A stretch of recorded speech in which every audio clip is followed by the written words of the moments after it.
খোঁজা রোগ ভালো করেন। খোঁজা রোগ, কবিরাজি ভাষায় বললাম, খোঁজা রোগ ভালো করেন। মোট কথা হলো যাদের মেশিন পাকা তেরা হয়ে গেছে গা, ধৈর্য সোজা করে দিলেও সোজা হয় না, তাদের জন্য আজকের এই ভিডিওটা একদম রডের মতো সোজা হয়ে যাবে। কোনো টেনশন করেন না, এই ভিডিওটা দেখেন।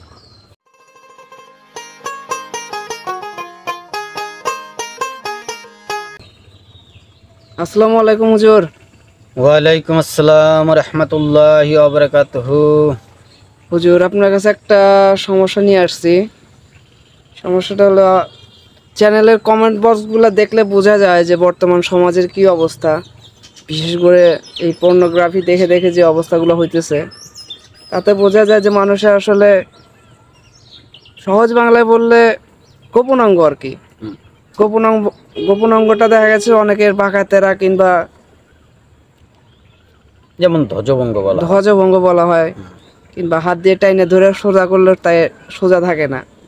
তো এই সমস্যা দেখা গেল যে বর্তমান যুবক বয়সের ম্যাক্সিমাম 100 জনের বিচার করতে গেলে 80 জন থেকে এই রোগটা পাওয়া যাবে। তো এর থেকে বোঝা যায় যে আসলে সমাজ ব্যবস্থায় খুবই খারাপ চলতেছে। এর থেকে আমরা কিভাবে অগ্রিম মানে দূরে থাকবো, কারণ এখানে বয়সের একটা ব্যাপার স্যাপার আছে। কারণ যুবক বয়সে তো বুঝে নই, সবারই যুবক বয়সে যৌবনটা নতুন আসে, তখন কারোর মাথা ঠিক থাকে না। তো এখান থেকে আমরা কিভাবে দূরে থাকব, কিংবা এটাকে মানে এই রোগটা হওয়ার আগেই আমরা এটা থেকে পরিত্রাণ পাবো, এরকম কিছু একটা সমাধান আপনি দিবেন আর কি। ধন্যবাদ আপনাকে। এটা আসলে একটা প্রয়োজনীয় প্রশ্ন করেছে। এই প্রশ্নটার প্রয়োজন ছিল। বর্তমান বাংলাদেশে যে অবস্থা, আসলে আমাদের পুরুষাঙ্গ নষ্ট হইব না কে? আমরা কোনো কিছু মানি না।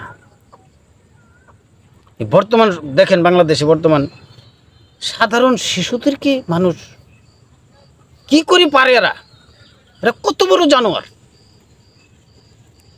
আল্লাহ তাআলা এদের পুরুষলিঙ্গ একেবারে নিয়ে যাওয়ার দরকার, একেবারে শিশুদের মতো করে দেওয়ার দরকার এদেরকে, যারা এই ধরনের অপকর্ম করে। তো মানুষের প্রতি মানুষের যে মায়া মহব্বত বলতে কিছু নাই। আমরা আমাদের বয়সের চেয়ে বেশি বয়সী নারীদের সাথেও আমরা সঙ্গমে লিপ্ত হয়ে যাই। এই যে আমরা নিজেদের ক্ষতি নিজে করে ফেলি। আমরা তো পশুর চেয়েও অদম। আমরা তো পশুর চেয়েও অদম। যেগুলি আমাদের করা কাম্য না, সেগুলি আমরা করে ফেলি। আমরা কি করি? অতিরিক্ত হস্তমৈথুন করে ফেলি। রাইতে ঘুমাসে না, খারাপ ভিডিও দেখা দেখে রাইতে ঘুমায় না, হস্তমৈথুন করে ফেলাই। আর এইসব আবিজাবি করতে করতে, ফরমেলনযুক্ত খাবার খাইতে খাইতে আমাদের মানব দেহের যে প্রধান অস্ত্র, যে প্রধান মেশিন পুরুষ মানুষের, এই মেশিনটাই গেছে গা ঢিলা হইয়া, নাট বল্টু সব লুজ হয়ে গেছে গা।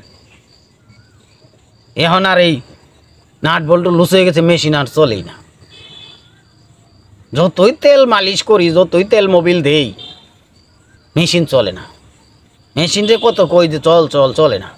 কিভাবে চলবে? আমরা তো নিজেদের মেশিন নিজেরাই নষ্ট করে ফেলাইছি, তাহলে চলবে কি করে কোন? আমার বেয়াদবি নিয়েন না আপনারা, বিরোধীদের কাছে ক্ষমা চাচ্ছি। কারণ বর্তমান এই পরিস্থিতি দেখে নিজের কন্ট্রোল রাখতে পারিনি, যার ফলে এই ধরনের কথাগুলি বলতে বাধ্য হচ্ছি। যে বাংলাদেশের সমাজ ব্যবস্থা, নিজেদের সমাজ নিজেরা নষ্ট করে ফেলছি। কে কার সাথে কি সম্পর্ক সেটাও বলে গেছি। আমাদের এখন যে কিছু জানোয়ার রয়েছে, তারা সাধারণ শিশু বাচ্চাদের সাথেও এরা অপকর্মে লিপ্ত হচ্ছে। নাউজুবিল্লাহ, ধিক্কার দেয় এই ধরনের মানুষদেরকে। সেই করা কথাগুলির জন্য আমি আগে ক্ষমা চেয়ে নিচ্ছি। অবশ্যই আশা করি আমার ভিউয়ার্সরা এই ধরনের লোক না। আমার প্রত্যেকটা ভিউয়ার্সই ভালো মানুষ। প্রত্যেকটা ভিউয়ার্সকে আমি অনুরোধ করব, আমরা যেন নিজের ট্যাগেল দিয়ে রাখি, নিজেকে যেন শান্ত রাখি, আমরা যেন আমাদের স্ত্রী ছাড়া অন্য কোথাও নজর না দেই। আর বিশেষ করে যে বিষয়টা নিয়ে আমরা কথা বলছিলাম, যে মেশিন চলে না, হেলে পড়ে, ডাইনে বামে হেলে পড়ে। এই তো কিছুদিন আগে আমার কাছে একজন লোক এসেছিল, যে এই ঘটনা। তা তাকে জিজ্ঞাসা করলাম যে কেন হয়েছে এরকম। আগে সুস্থ ছিল, এখন এরকম। কয় আমার তো এই ঘটনা, আমি হস্তমৈথুন করে ফেলছি অতটা। তাইলে নিজের কাজটা কিন্তু নিজেই মেরে ফেলেছি। ওই যে ইব্রাহিমের গান লেখছে, নিজেকে নিজেই মেরে ফেলেছি। তো নিজেরে যে আমরা নিজেরাই মেরে ফেলাইতেছি। যা হোক, মেরে ফেলছি, এখন তার থেকে পরিত্রাণ পাওয়ার কি জিনিস আছে? এটা থেকে যদি পরিত্রাণ পাইতে চান, তাহলে আপনাকে নিখুদা গাছের পাতার রস খাইতে হবে। মানে আপনারা বলতে পারেন যে নিখুদা গাছের নামই তো জীবনে শুনি নাই,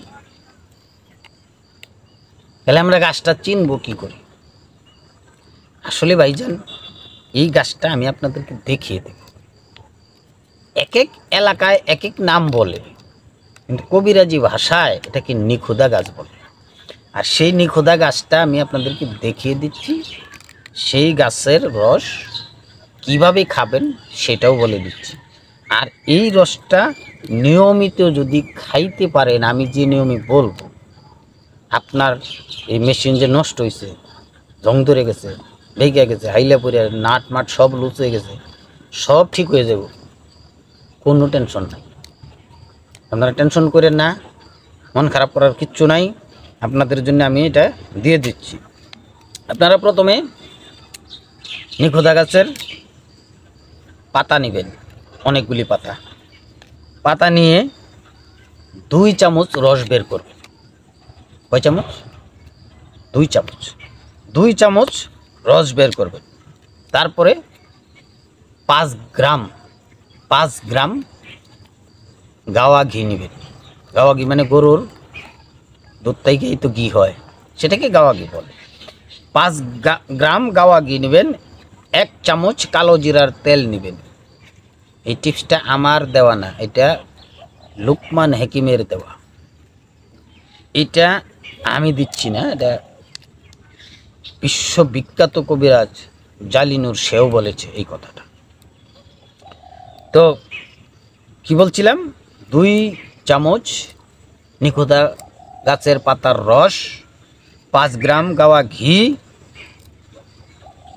1 চামচ কালো জিরার তেল, এইটি নিয়ে ভালো করে মিশাবেন। ভালো করে মিশায়া আপনার মেশিনের 2 পাশে না, চতুর্পাশে, গোড়ায় চতুর্পাশে 2 মিনিট করে মালিশ করবেন। সেটা বুঝতে পারতেছি কি? 2 মিনিট করে মালিশ করবেন, একটানা 30 দিন। আর মালিশ শেষে হালকা করে একটু ব্যায়াম করবেন। কীরকম? গোড়ার আমাদের হালকা সফট নরম করে একটু চাপ দিবেন, ছাইরা দিবেন।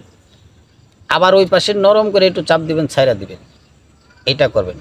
আর কোনো সময় উপর থেকে নিচ দিকে নামাইবেন না, কোনো সময় উল্টা করবেন না। উপর থেকে নিচ দিকে নামাবেন না হাত, এইটুকুই করবেন। আমি যতটুকু বলেছি যে এটা যদি করেন 30টা দিনে আপনার পরিপূর্ণ হয়ে যাবে, পরিপূর্ণ। আর পরিপূর্ণ হয়ে গেলে আপনি সুস্থ। যদি সুস্থ হয়ে যান, আমার জন্য দোয়া করবেন। আল্লাহ যেন আমাকে ভালো রাখে, আপনাদেরকে আমি আরও ভালো ভালো কথা শোনাইতে পারি। আর যে আমাকে প্রশ্নটা করেছে তার জন্য দোয়া করবেন, সেই জন্য সুস্থ থাকে, সবল থাকে। আর তার চ্যানেলটা আপনারা একটু দেখবেন, শুনবেন, বুঝবেন। তারা এখন পর্যন্ত সাবস্ক্রাইব করেন নাই, তারা চ্যানেলটা সাবস্ক্রাইব করবেন। সাবস্ক্রাইব করার পরে পাশে বেল আইকনটা একটু প্রেস করে দিবেন। আর আপনাদের যদি ভালো লাগে, যদি পছন্দ হয়, তাহলে একটা লাইক দিবেন। আর যদি চান এই কথাগুলি আপনার বন্ধু বান্ধবকে জানিয়ে দিবেন, তাহলে ভিডিওটা শেয়ার করে দেন, মেসেঞ্জারে শেয়ার করে দেন, প্রত্যেকের কাছে পাঠিয়ে দেন। তারা ভিডিওটা দেখে শুনে বুঝে তারা এই ওষুধটা শিখে নিক এবং নিজের কবিরাজি নিজেই করুক। ধন্যবাদ সবাইকে। আজ এ পর্যন্ত। আসসালামু আলাইকুম ওয়া রাহমাতুল্লাহি ওয়া বারাকাতুহু।